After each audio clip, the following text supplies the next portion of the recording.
Christine, remember when you were a kid and you thought that your career was going to be this like perfect straight line trajectory? Oh my, yes. That is not at all what happened. It ended up being way more of a squiggle than I could have ever imagined. And I am so happy that I embraced all of the squiggles along the way.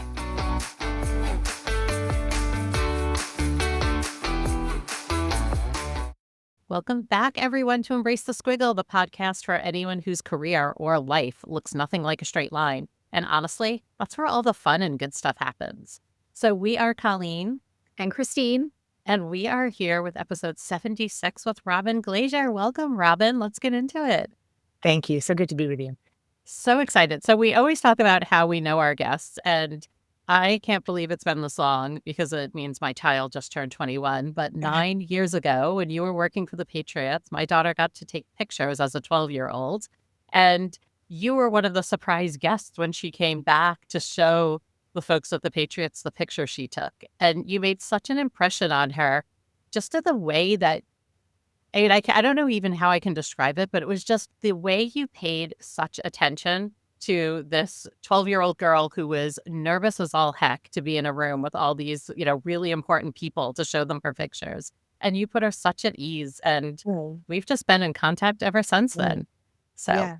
Yeah, thank you. Thank you. Well, I will tell you that one thing I've learned actually not that long ago was my best teachers and the people I learned the most from are usually 10 to 24 years old. So I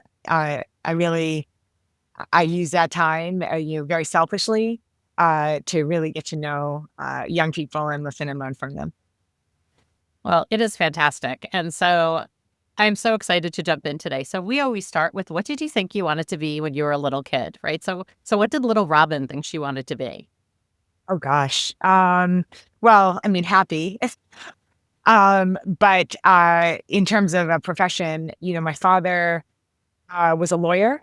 He was a real estate transactional lawyer out of our suburban town, and he just help people close on their houses, but he was the lawyer. My mother was a business person. She had always been in real estate and mortgages. So I knew that I wanted to be a lawyer, at least, very, very early on. I wanted to be like my dad.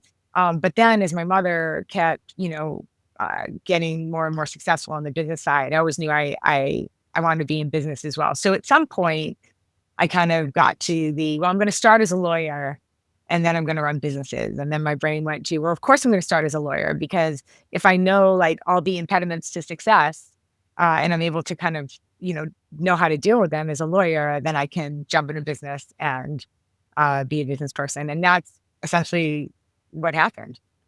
I know. It's like you actually followed the path that you set out as a child, and you don't see that very often. Yeah, I'm very focused. So you graduated high school, you go off to college, you study, I don't even remember what you studied. Oh, I went to Colby College in Waterville, Maine, and I also spent a year abroad. But I was always everything was always dual. I always did two things. One is never enough for me. So in college, I majored in economics and government. And then, I went on, I'll lead you there. And then, after graduating, taking a year off, I then went back to graduate school for both a JD and an MBA at the same time. So everything's always in twos. That's a lot of work. That's a lot of hard work. Yeah. Never for me. I just view it as, the more information, the better. It's just how I view my life. I just am always on the hunt for information and learning and, trying to do good things. So you get out of college and you get your first, I always think real job, right? Like the first time that you actually get a job where you get health insurance. So right. What did you start doing?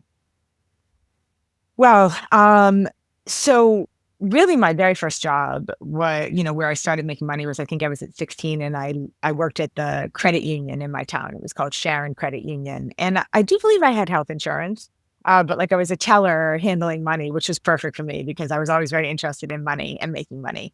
And a pretty high level responsibility job for a 16-year-old. Yeah, I know. It was a small town. It's a very well-known credit union and has been very successful.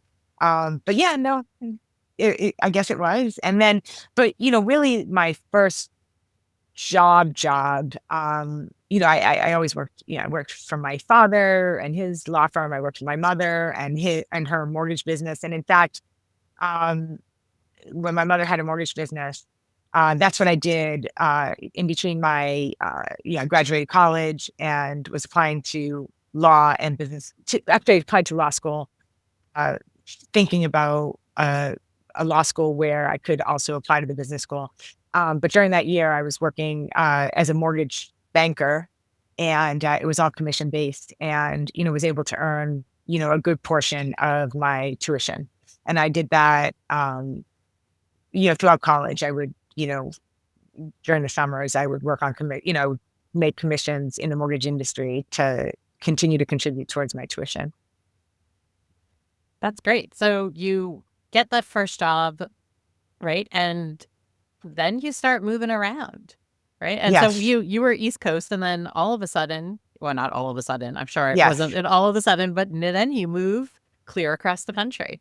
Yeah. So my first career focused job was out of the JD MBA program, and I got a job.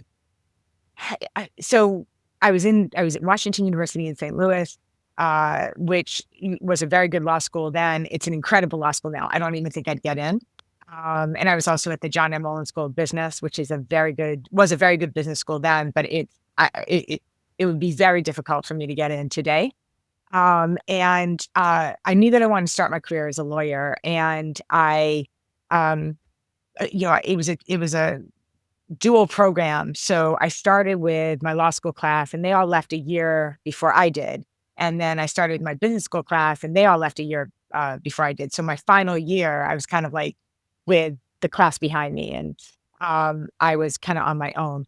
But I knew I wanted to be a lawyer first, and the year before me, I was managing editor of the Law Review. The then editor of the Law Review had gotten a job at Paul Weiss. And I really had my eyes focused on being in New York and being at a New York law firm. It just seemed like that's the highest achievement, and that's what I wanted. Right. I always aimed high. So I actually went to the dean of the law school, and I was a very good student, but I wasn't top of my class. And I also, I won the negotiation competitions. Like I had skills and strengths that weren't like academic focused. And he had been, prior to being the dean, when he started his career, he was at Cravath, which is a very big law firm in New York. And so I went to him and I said, I know a lot of the students here, they're going to stay in the Midwest, they're going to stay in St. Louis, but I want to be in New York. I'd like to be at a large law firm like Cravath. Would you help me? Would you create opportunity for me? And he said, no. He said, no, yes. He said, I have very limited numbers of favors, and I can't use a favor for you. You're not good enough. Wow. So at that point, I was like, awesome. Thank you so very much. Because there was nothing that was going to stop me then. Nothing. So I reached out to our editor, who was a dear, dear friend, and he had gone to Paul Weiss. And I said to him, should I apply to Paul Weiss? He was like, absolutely. So he said, send me your resume. I'm going to hand walk it up to the recruiters. And I said, okay, but I also applied on my own. So I got, cut to a couple of weeks later, I got a rejection letter from Paul Weiss. I was like, okay, I'll just, back to the drawing board. I'm going to figure it out because, I'm going to show our dean. I called Chris. That was the name of, I'm still friends with him. He was at Paul Weiss. And I told him, and he said, okay, I understand. Great. 3 days later, I get a call from the recruiter at Paul Weiss asking me to come in for an interview. And I said, oh, I would love that. But I'm nothing if I'm not honest. And I want to be very clear with you that I did get a rejection letter from you. And so I just want to make sure you know that. And she said, we're bringing you in anyway. So Chris, I never confirmed this with him, but he must have gone up to them and said, I think she's someone that you need to meet. Yeah. Right. Yes. Then. Yes. So I flew in, And I met with like 6 different people. And I mean, it was really all new to me, like being flown into New York and, a black car waiting for me. Like all of this was like, what's happening here? How is like Super little old me, glamorous, like right? little old me? Yes. And I met with 6 different people and I went back out to the black car that was waiting for me to take me to the airport. And I remember, I remember very little because I have so much in my head, but I do remember the driver. Like I have this clear memory of the driver looking at me in the rearview mirror and saying, "You look happy." I said, "I just came in for a job that I was initially rejected for, and then they called me and brought me in anyway. I just met with 6 people, and I'm telling you right now, I got the job. I know I got the job." And he looked at me and he paused and he looked at me again in the rearview mirror and he's like, "You got the job. I feel it too. I feel it too."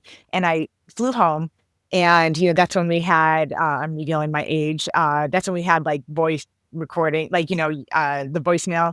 And I listened to my voicemail when I got home and it was Paul White hiring me. Like I literally had the job before I even landed the plane. And next came the ginormous block of chocolate that they sent with like the Paul Weiss on it. And I was very proud. And this is where I learned, something that I do, I think about a lot. My first reaction was, I got to go tell the dean. It wasn't, this is an accomplished for myself. I'm so proud of myself. It wasn't. It was, all I wanted to do was go tell the dean. And I did. And I went to him and I said, "I want to let you know that I got a job at Paul Weiss." And he said, "You did? Like you did?" And I said, "I did." And I walked away and I had absolutely no joy, none. And it didn't even, I was like, why was I so excited to tell him versus just celebrating what happened to me? And it just gave me like, no, like, that's not how I want to celebrate success. I don't want to celebrate success because I won or I bested or I showed him or I showed her. And that really like is a seminal moment in my mind that I no longer celebrate success because people doubted me. I celebrate success because of my own, achieving what I want, which is always so difficult really for everyone and has been in, many, many times for me. And just kind of trying to focus on all I did to try to get to where I want to be versus, that. You are hitting on so many golden nuggets, and we are 12 minutes into this conversation, and we'll probably have to have you back. Colleen loves when I share that.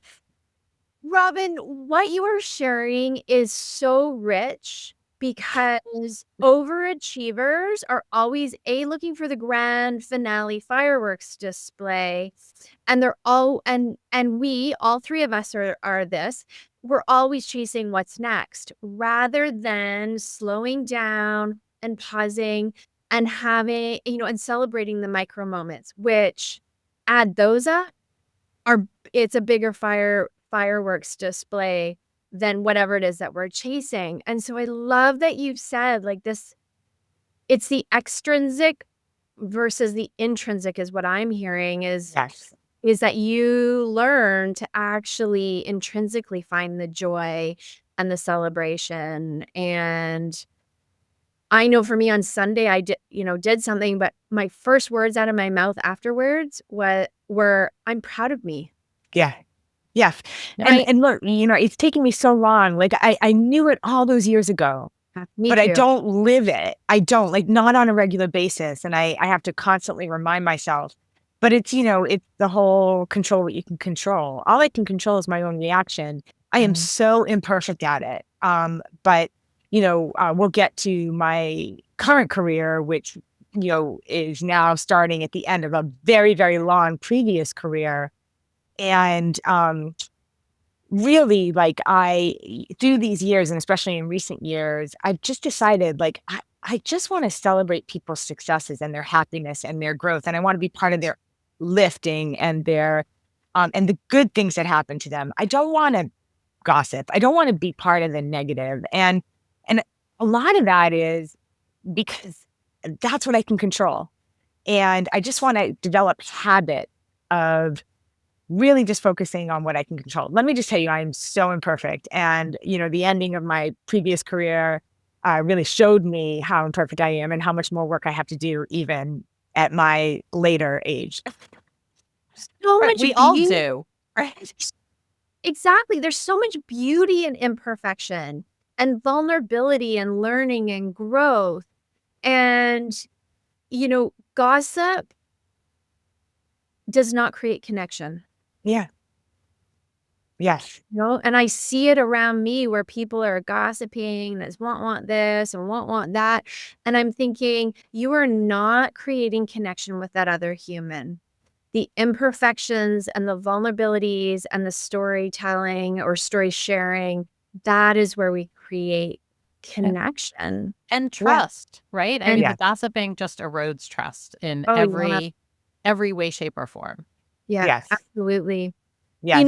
And just to highlight the piece around the, I heard a couple of other things in terms of, rejection was redirection. You didn't back down. You didn't take it personally. You tried something different and you tapped into your network and you asked for help. And even the fact that you got told no, it still didn't stop you in your tracks. It was, what I heard there was, okay, that didn't work. So what's next? That's right. That's right. And, that's really the history of my development as a professional is I'm never stopped by no. I just navigate a different side street. Like I'm very, very scrappy and I just figure it out. And I become extremely comfortable in what I call like the white space, which is like that which no one has ever done before and doesn't, but knows that, that's kind of that's kind of like the where you can find your next market fit is in where people haven't gone before. So yes. All right. So you leave the traditional law firm. Yes. So and now you head over out to LA. Yes. And do some of the really cool things. Yes. So I worked all the time. And the way that I wasn't from Harvard at the time. And, when you're a big white shoe, Paul Weiss, 51 in Garrison, at the time, like there were lists with the name of the associate, what they were working on and what their school was. And so I didn't by naturally get the calls because I was at WashU. Again, today I'd be at the top of the list. But at the time, like the Harvard, Yale, those were the people getting the calls. And so I knocked on doors. I would walk around. I would see the partners and what their deals were. I want to know that. I would knock on doors. And I would knock on doors every day, but I would in particular knock on doors on Fridays. And on Fridays, I'd say, I have my whole weekend off. I'm happy to come in and work with you, whatever you need done. And, a couple of times, especially the partners I was targeting, because they were like the most popular, doing the coolest work. I'd get the, are you crazy? Get out of here. Like, if you have your weekend off, you're lucky. Like, do not, like, someday that's not going to be the case and you're going to be begging for your weekends off. And I was like, no, it's okay. I know exactly what I'm doing. I want it. And so the third time I knocked on a door, and I knocked on many, it was Doug Sifu. I'll never forget. And he was a senior associate. He then went on to run the firm, the corporate practice. And then he went on to be the CEO of a very, very successful technology company. And now he's an NHL owner. Like he's been wildly successful. But he looked up at me and he said, "You're absolutely crazy. I'll see you at 7:00 tomorrow morning." And then I did a lot of deals with him and he had the coolest work. But I did a lot of work with a lot of partners because again, like I looked at what they were working on. If they were a cool client, I went and asked for work and I never not worked. I was always in the firm. And so at 11:00 on a Friday night in 1999, when, I was listening to the illegal MP3s that I had stolen and didn't pay for, I get a call from a partner. It's 11:00 at night on a Friday night. And she said, "Have you ever heard of an MP3? I'm like, I'm listening to them now. Sorry, I don't know if I'm violating league rules, but yes, I am. I mean, firm rules. And she said, we never do like the LA-based work for EMI, the company that it was a public company at the time. We always do like the M&A work from the publishing side, but the artist side, the recorded music side needs us because they are getting crushed by MP3s and they're starting a business of digital music. And there's a deal that they need to get done this weekend.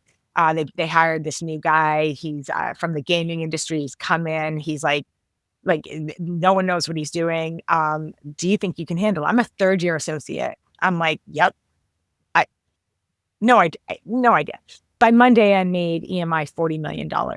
And on Tuesday, I got a call from him, Jay Samet, and he said, you're going to come to LA and work with me. And I was like, I'd done a lot of work. I'd flown with partners to LA for other deals. Again, like I always thought the big deal. So all the entertainment clients, like I knocked on the doors of the partners. I want to come and be on that deal. And every time I would fly into LA, I'd be like, I can't live here. Like, this is like La La Land, and I'm not pretty, and I'll never get a date. By the way, that was true. I never got a date when I was in LA. I said to him, like, I can't leave my parents. I'm so close to them. I never saw them. I worked all the time in New York. I never got back to Boston. I said, I don't know. I don't know if I can do it. And so I call home. I say, I just got this offer to move to LA to start a business that doesn't exist. And I know I'd be good at it. I just closed a deal in a weekend. But I can't move to LA. I can't. My mother was like, what are you talking about, girl? Like, I said, well, you'll miss me. I'll miss you. She's like, you have an opportunity to start a business from scratch. Like, that's what you've done since you were like 2 years old. Like, that's all you've ever dreamed of doing. Bye-bye, we'll visit. Like, of course you're going. And so I did. I flew like 2 weeks later. I find myself in LA. I slept on the floor for a month because I came into a situation where there were so many deals to be done and no one knew how to do it. And I didn't even know how to do it. There's no lawyer that could help me. I was the only one that had ever done a digital music deal. And, my father flew out, bought me the most expensive bed in the history of ever because it included a round trip ticket from Boston to LA. He flew out, bought me a bed and left. And I was sleeping on my clothes on the floor. And then it just started. And for the next 4 years, I, closed more deals than any other major record label, created the first ever structure for streaming music. It just didn't exist. I based it on a Calvin Klein underwear license that I had done, earlier that year. Because, again, like Calvin Klein would take the brand, he would put it in the hands of a manufacturer that would take all the inventory risk and all the distribution risk. And it was the same thing. We were taking the brand and music, the artists, and we were putting it in the hands of a technology type, and they were taking the risks. And I just put a bunch of protections around it so that, we weren't mortgaging the future of music, and everyone copied it. And I, even like my language, because I would have I literally put like Robyn language in these contracts, and I would, then we would do a deal with a company that said, oh, I've already closed a deal with Universal. I'll send you the contract that we use. And I was like, I wrote this contract. So that's what I did for the next 4 years. And then we're just a different hearted person than the then music industry. People cared about stuff that I didn't care about, material stuff. Like I said, never got a date in LA. Like, it just was not the best place for me. And but I mean, this was also like super cutting edge, right? Like, this was back in, like, I think of as someone who's of that same age, right? Like, this is like the Napster days of it was Napster, right? Yes. Like, we were all thinking, what is music coming to, right? Yes. We had gone from our records to our tapes to our CDs, which we thought were cutting edge, and now all of a sudden we're walking around with our little clip-on iPods, Yes, right, and listening to music and trying to figure out. Like, I think of how many times I bought music. My daughter actually just found her old iPod yesterday. And turned it on she's like, oh my God, like, look at all this music we paid for that we now get free on Spotify. And right. But back then you were like, no one had ever heard of these things. It was making it up. Completely unknown. Making the very first deal, that $40 million deal, it was a company called Music Maker. And all they did was, at that point, like, people would make mixtapes, like the number of mixtapes I made for boys that I had crushes on. Yes. And we're trying to take that. They were saying, okay, what we'll do is send us now that we can create digital files, now that we have MP3s, tell us, create a playlist. We will burn it onto a CD and we will send it to you. I'm telling you, that is how digital music started. And now we're at, Spotify and Apple Music, and, like, music is like, so it's not physical anymore. It's so, it's so electronic. It's so wherever you are, music's with you. But that's not how it used to be.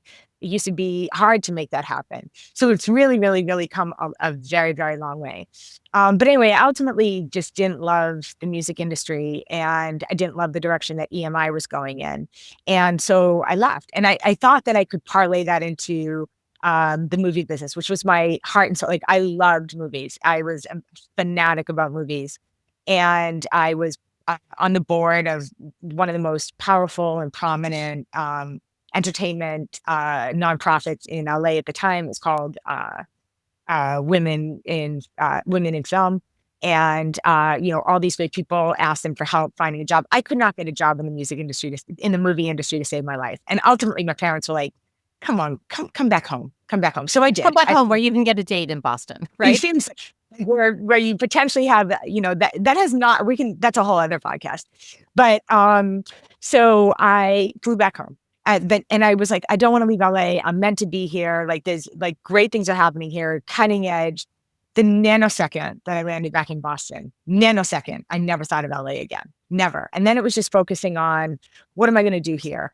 I went in and out of portfolio companies for venture capital firms. I went into a startup and tried to make some, again, all non-legal. And as my career developed in LA, I hired a lawyer, and I was really on the business side structuring the deals. And, I really wasn't doing legal work anymore. I didn't want to be a lawyer anymore. It was kind of that from childhood. I knew I wanted to start in law, but I wanted to be in business.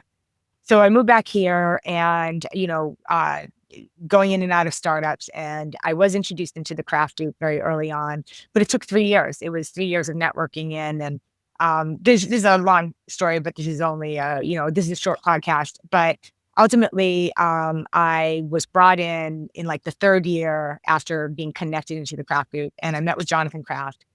And he said, we need a lawyer for the football team. And I know, Robyn, that you don't want to be a lawyer. I said, well, not only that, but I've never watched a full professional football game in my life. Literally, Project Runway or football is Project Runway every time. And 18 plus years of being with the Patriots later, it's still Project Runway unless it's Patriots. I'm a Patriots fan. I'm not necessarily a football fan. I like it. I understand it. I get it. I think I'm an expert at football business now, but I'm really like, I'm a Patriots fan. And anyway, so I said, I have to believe that matters. Like, I know nothing about football. And he said, well, can you close deals? And I said, I can close deals in my sleep. He said, that's what we want. We'll teach you football. And that's what happened. I came in. He said, we'll give you a whole lot of other stuff that's not lawyer stuff. We'll give you a whole lot of business stuff. You'll work with me and my dad. You'll be our top level advisor. You'll work across the craft group to support our operation. But we do need a lawyer for the football team. And that's how it started. And I would guess that you were also a top candidate because you didn't go in all, goo-goo-eyed over like, oh my goodness, football players. Oh my goodness, right? Like you didn't see it as, it's not like you wanted to work for a football team. That's right. Business lens. Yeah, that's right. So I was walking with a young woman that I think very highly of this morning. She's at Boston College. Her father is one of the first executives football executives I worked with at the Patriots. And he and I have stayed in touch all these years. I remember when she was born, and now she's graduating college, and which makes us feel so old. I know, right? And we're still very close. So I was talking to her this morning, and she's talking about a friend who's had a really hard time finding a job. She has an engineering degree and wants to be in finance. And I just went through this whole long story of, I don't think I'd be remotely interesting to the crafts 18 plus years ago, almost 19 now, if I came in with football experience. I was interesting to them because they were looking for an outside perspective to kind of enhance what they already were doing. There were plenty of people. By the time I left the Patriots, I always would say, there's 250 years of cumulative X's and O's experience downstairs. That's not where I add value. I add value with all the stuff that I know that is outside of X's and O's. And so I was saying that to Mia this morning about her friend. Tell her to go collect experience, because ultimately that's going to be really interesting to someone in the area that she ultimately wants to be. And I'll tell you now, in the job that I have now, post the Patriot, the remarkable, incredible, best human being I've ever met, guy that I'm working with now, calls me his weapon of mass destruction, WMD. And in part, it's because I don't have venture per se. I have venture experience from indirect experience, but I don't have direct venture experience. And all the value and perspective I'm bringing now is because of that. So yeah. And I think this is why so many companies right, don't always hire from within, right? They don't always promote from within because you need an outside perspective, particularly when you need to shake things up, right? Because if Yes. you've been in the same place on the same seat for hundreds or tens of years, or you think of a place like, the Patriots, it's like they're under ownership. And so you have those same people who've owned the team for decades now, Yes. right? And they need somebody who's going to come in and see it with a new lens. For those that are innovative and creative and thoughtful and strategic like the crafts, not everyone does. And I get really upset when I see job descriptions where it says you have to have this experience. And I'm like, No. well, you're missing out on, Yeah. Yeah. And it's the creative lens of hiring. And I know, I come from recruitment. And so there was that coaching clients through the hiring process and presenting candidates that didn't check the boxes based on our conversation or the meeting that we had. And I remember saying to clients, I am presenting this candidate to you and I am going out on a limb. And yes, they will cost you $10,000 more. I know this was your range. And here's the why behind it, why I'm presenting this candidate. Robyn, you are hitting on so many golden nuggets there. This is not rehearsed. Oh no, I tell everybody the podcast is purely organic and that I come on screen and how it rolls, it rolls. It's what I'm hearing from you is, your tenacity and your ability to see your skills and experience through different lenses. Yes. And so therefore you are networking and you're connecting and you're presenting yourself based on what their needs are and how you can solve their business problems and add value. Yes. And I feel like so many people out there, they don't see how those pieces of the puzzle fit together. And I know the language I just used, I use in coaching all the time. And when I present it that way in terms of interviewing and going after your next position or your next, your career squiggle or whatever it is, really owning your experience and owning your career stories and being able to present that in different ways has allowed you to go from law firm to music industry to the world of sports and say like, this is where you're going to get the best of me and use your experience in a transferable way. And that is just so incredibly rich and allows us to grow and to learn and to create opportunities. And that is essentially what you have done from the moment you left that dean's office. Yeah. You have created opportunities for yourself. And also not just for yourself, but for others. Because I will say, Robyn, right before we got on, what people didn't hear us talking about was, your passion for lifting others up and how you love opening doors for people in a way that so few people, really do go out of their way to do. Yeah. It is really the most important to me. Important thing to me is to create opportunities for others and to lift others. Where it goes wrong is when that becomes more important than myself. And when I end up loving others just a little bit more than I love myself. So if I talk to young people today and they admire my career progression or where I am, or they admire me or whatever, I always say, okay, if there's things about me that you admire, great. Let me support you in any way I can. I'll share more about it. The one thing that I'm going to ask you to do is never, ever love that more than you love yourself. I love that. That's that constant struggle for me. I have that. I have done that over and over and over again. Yeah. And I think also for the high achievers of the world, that's a common problem that we run into. Yes. Yeah. Well, and I remember having a conversation a couple of years ago with a friend at the time who I no longer have this friendship. And it took me a while to really sink in and understand what it was about this friendship that just was not working for me. And I was going through some things in life. And what I realized in the conversation when she turned around and said that I was selfish and that I wasn't there when she needed something. And I really hung on that for quite some time until I had the realization that it wasn't that I was not there for her. I was finally learning to choose myself first. Mhm. And Yeah. I needed to hold space for me, and I needed my energy, and I needed to do me first. And it Mhm. took me months to connect the dots and be like, "Why? Why wasn't I? Why wasn't it? Why?" And it really came down to I finally learned to put me first and to make sure my needs were taken care of and be really intentional with my energy. And that's what I'm kind of hearing from you in terms of a message is that it's not selfishness.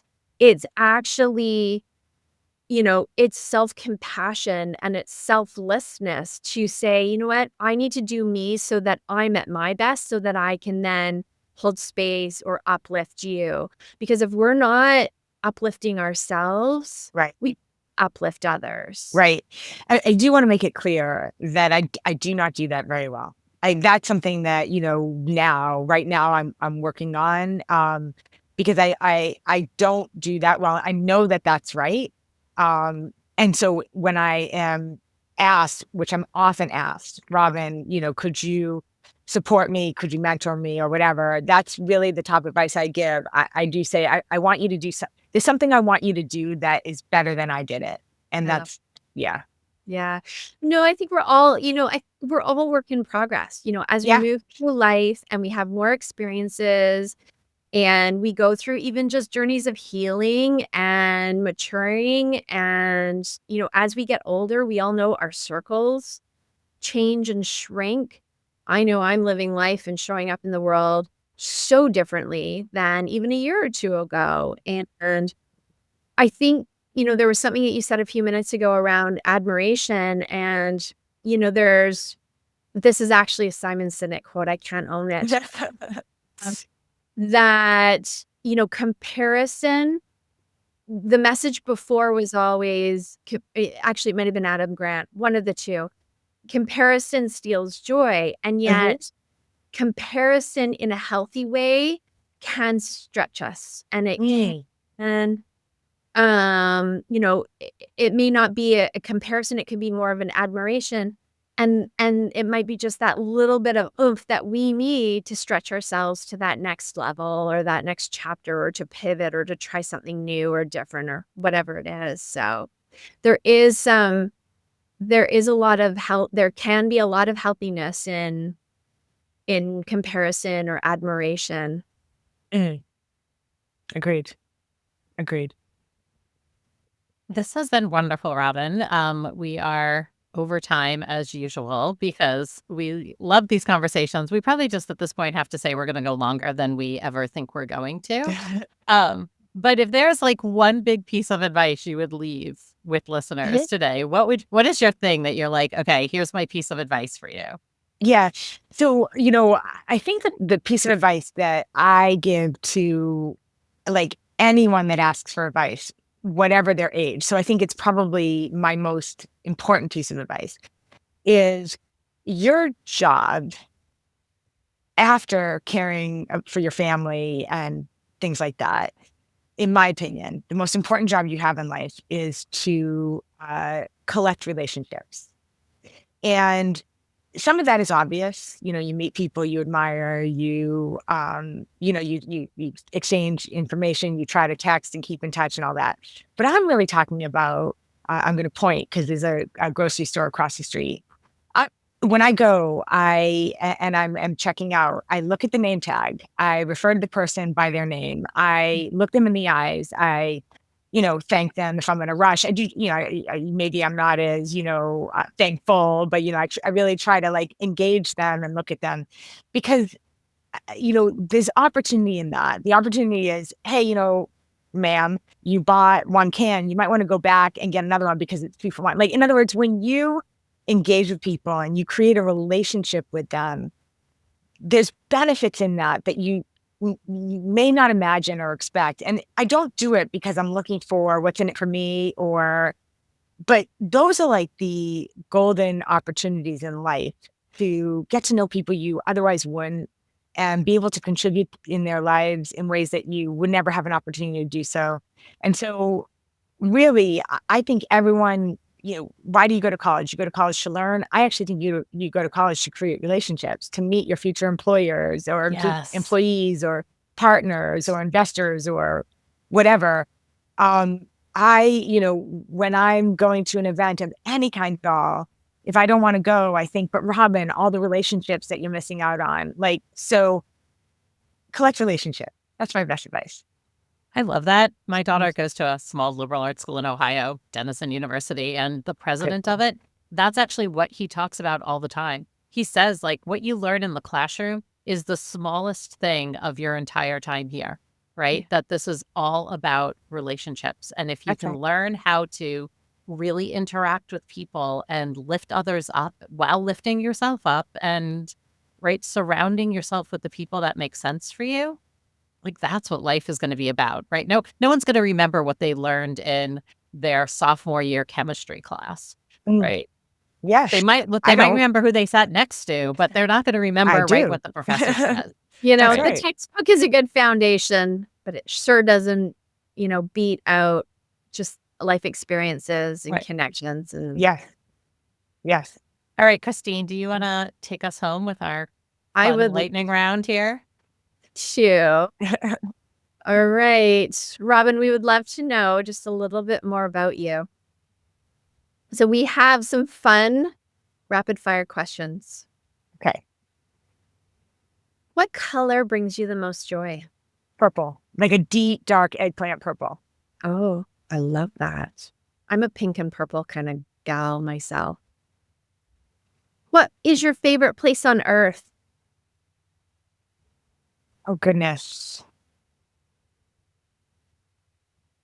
Anywhere my family is. That's so nice. It's like, I feel like I know your parents because I've seen so many of your posts. I'm like, yeah. I know that at some point I'll like sit next to them on a plane and I'm going to be like, oh, wait, you're Robyn's mom and dad. And they're going to be like, who are you? And I'm like, oh, you actually don't know me at all, right? But that's right. And like, that has happened so many times. Seriously, I get pictures from friends that bump into my parents, like in Cape Cod or whatever, and take a picture because they're like the stars of my social media. Like I feature them in my social media all the time. Oh, I'll have to go and follow you. Yes. Please do. Love it. What book recommendations do you have for our listeners? Either, a book that maybe changed your perspective or... Yeah. Well, it's not changing my perspective, but, I just recently became a partner and COO of a very, very successful venture firm. And that has the most incredible network of people. I have met some of the greatest people I've ever met. They're smart, they're wonderful, they're loving, they're just incredible.